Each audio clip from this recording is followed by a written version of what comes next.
Welcome back again. I'm your host Kevin, and we've got more updates for you this week from Walt Disney World.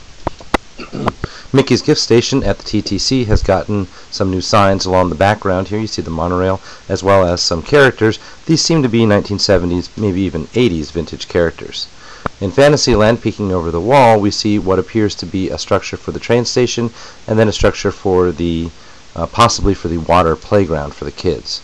Ariel's Undersea Adventure is getting now some greenery to go along with the Splash Mountain looking rockwork, and you can see that the queue is taking even more shape out front.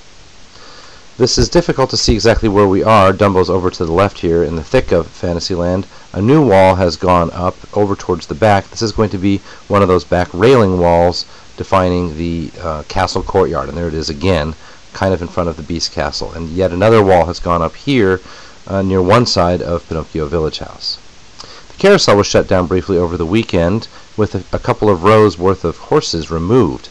It turns out that they were testing to make sure that the horses weren't malfunctioning. Apparently there was a child who jumped up and down and the horse kind of sunk into its moorings a little bit, so they put a lockout key, in case you've never seen one before, on the ride and took all the horses off as a precaution. It seems to be back already. Some minor construction work in Caribbean Plaza in Adventureland. Thought I would point this out over at Stitch, the sign from the Grand Councilwoman and the dedication date of 2004, November 16th. A nice little hidden inside tribute, and yet the sign is peeling, so one wishes they could do something about that. Not a sign I've seen before, probably been there for a while at Cosmic Rays. This menu sign up here rotates with different pictures of food, in this case also a message from Mickey. While there, I snapped a photo of the Souvenir Mickey straw, 53 cents. They look like this. That includes the tax. It's an odd number. A couple of shirts are nearby at the Tomorrowland Speedway. You've got Cars types shirts here. I think those are a good fit for this particular area. And then Lightning McQueen looking Halloween costume for $49.95. And then finally monorail decals, something I have not seen before that can go onto your car. The Space Mountain photos are now available in digital as well. That's been true for some time. They're $15. And then one last quick glimpse of Tomorrowland. This is one of the struts or pylons under the People Mover. Starting to bubble a little bit. They need to repaint that. Quick trip over to Adventureland, where the Tiki Room wall has gotten even more jutting out into the walkway. And then a trip over to Disney's Hollywood Studios. This was about 2 o'clock when we were arriving, and there's only one gate open. It really says something about this park, that they only need the one gate open at the parking. We saw them trying something new, or at least we have not seen it before, trying to organize a flash mob of people dancing and pretending that they are filming them, teaching them a certain dance. So they recruit regular guests into this. It's pretty high energy. Over at Disney Junior, we were selected as the first family, so we got to sit down in the front. That was a neat thing, and I'm glad they still do that sort of extra benefit for people. At One Man's Dream, they've added to the display. The display down here at the bottom for New Fantasyland has been there.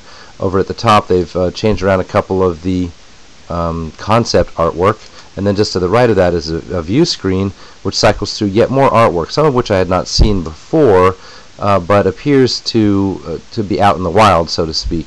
I didn't want to look too closely at it because I don't want to know. I want to be surprised when the ride comes.